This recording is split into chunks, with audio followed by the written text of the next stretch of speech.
Los ovnis han estado al lado de la aviación tanto civil como militar en México. Las maniobras que vimos son absolutamente increíbles. Este fenómeno te golpea, te tienes que hacer preguntas forzosas. Nos lanza dos luces, nos iluminan la cabina. Contacto extraterrestre, capítulo de estreno. A continuación, por History.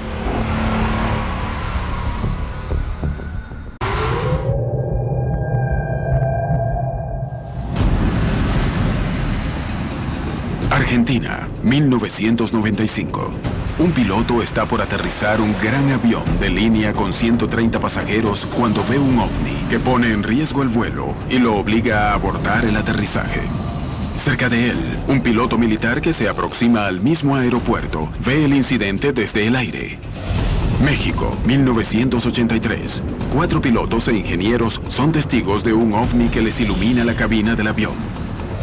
En 1995, Jorge Polanco, un piloto civil argentino, fue testigo de un evento ovni que fue corroborado desde tierra por la torre de control y desde aire por el piloto militar Sipusak, quien a bordo de un avión de gendarmería vio el desarrollo de los hechos. Ese día el vuelo era Aeroparque, Ciudad de Bariloche. Íbamos con alrededor de 130 pasajeros. Cuando Jorge Polanco se acercaba a su destino, tomó conocimiento de que había algunos incidentes en tierra. Bariloche nos dice, acabamos de tener un corte de energía en toda la ciudad, pero el aeropuerto está capacitado, preparado para operar con un grupo de energía propio para estos casos. Nos autorizan el procedimiento de descenso.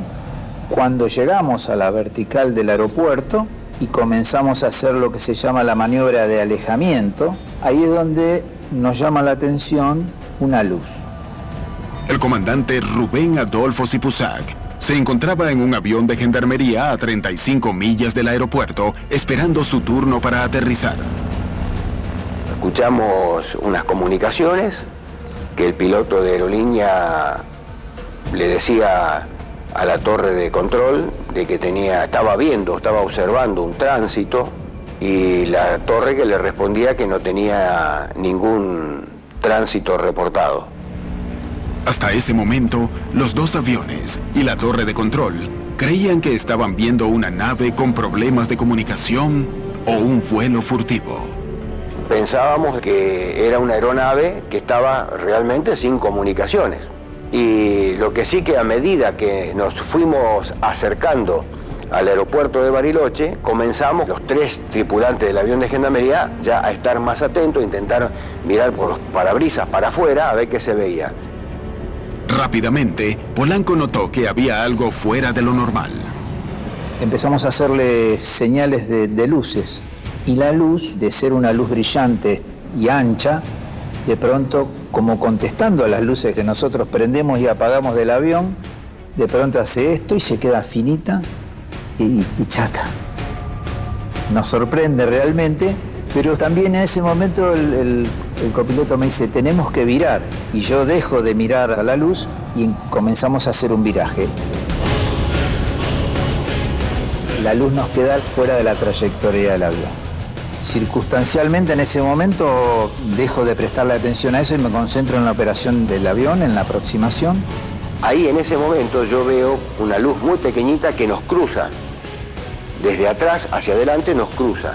Entonces pienso, bueno, ahí está el tránsito que tanto hablaba el piloto de la línea aérea.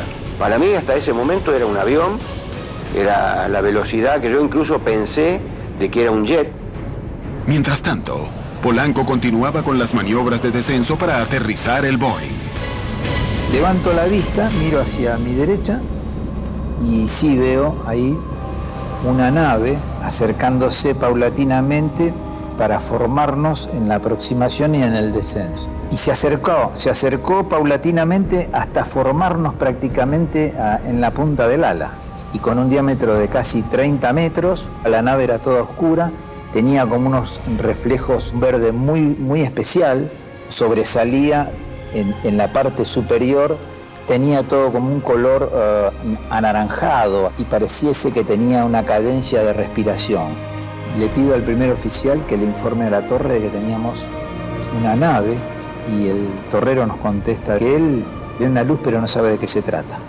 Y en un momento, cuando ya estábamos muy cerca del aterrizaje, el aeropuerto queda totalmente a oscuras. Ante la oscuridad total del aeropuerto, Polanco abortó la maniobra de aterrizaje para comenzar una de evasión que pusiera a salvo al avión y a sus pasajeros.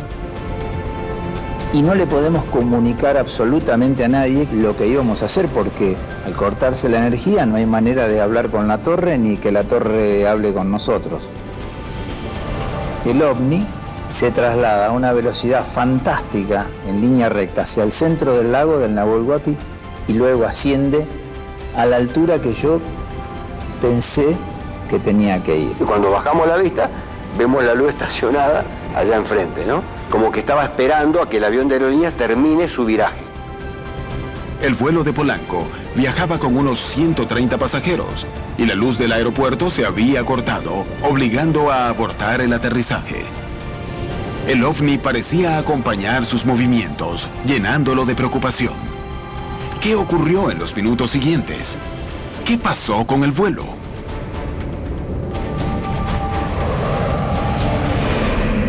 En la noche del 31 de julio de 1995, el piloto Polanco se encontraba realizando una maniobra evasiva porque se habían cortado las luces del aeropuerto segundos antes de que aterrizara.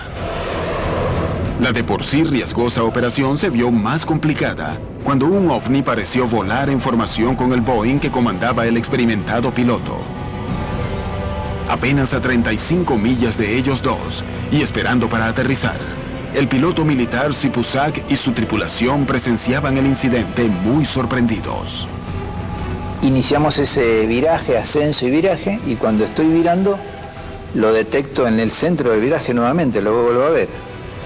Y yo para mis adentros pensaba, nos está siguiendo, ¿qué querrá? O sea, uno piensa mil cosas, y la verdad que uno puede tener controlado sus emociones, pero realmente era preocupante. Tomé mi micrófono y ahí notifico por primera vez a la torre de control que vimos un tránsito que nos pasa rápidamente por debajo, asciende vertiginosamente a la vertical y está estacionado enfrente del avión de Aerolíneas Argentinas. En un principio uno lo vive como si fuera un sueño y después se da cuenta que es una realidad. Y la realidad era que estábamos con un avión de 70 toneladas, con 130 pasajeros y el escenario era real. Nivelamos a 10.000 pies, comenzamos el viraje para volver al aeropuerto y el ovni queda debajo nuestro y nos empieza a acompañar nuevamente hacia la vertical del aeropuerto. Y ahí ya comienzan ambos a venir en sentido convergente a nosotros. Ellos hacia el aeropuerto y nosotros ya habíamos pasado la vertical alejándonos del aeropuerto. Esta luz que acompañaba al avión de aerolínea, que estaba directamente en nuestro eje de vuelo, yo tenía dudas de qué altura tenía. Incluso a ellos sentí temor. Yo me imaginé colisión cayendo como papelito picado al lago Bariloche. Y en ese momento el que volaba el avión, el comandante Gaitán, inclina el avión como tratando de salir del rumbo, porque eso venía de frente, con esa duda de qué altura estaba.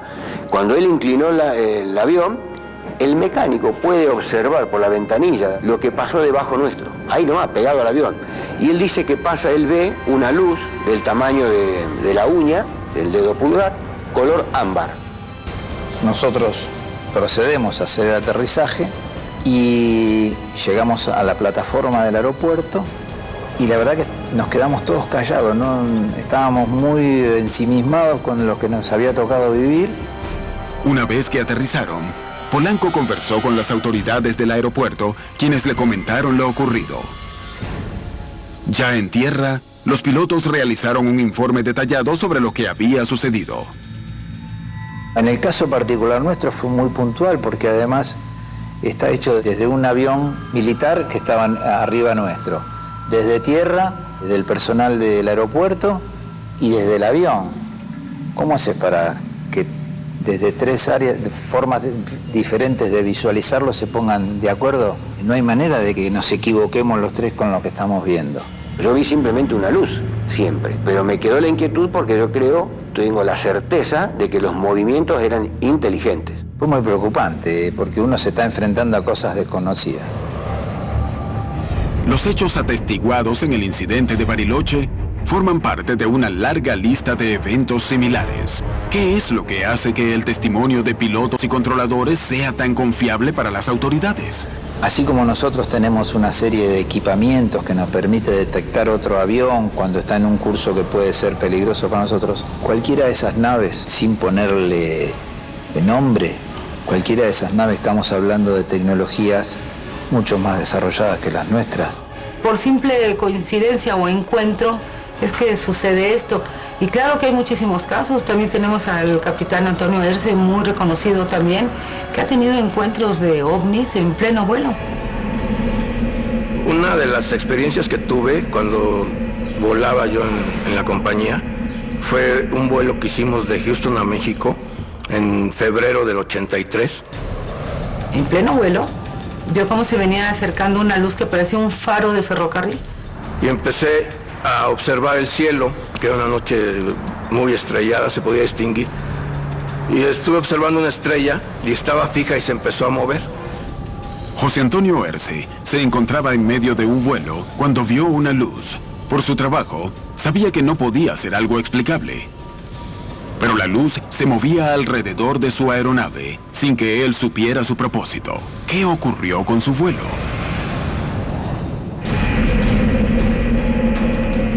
José Antonio Erce es uno de los pilotos que se animó a hablar de sus experiencias.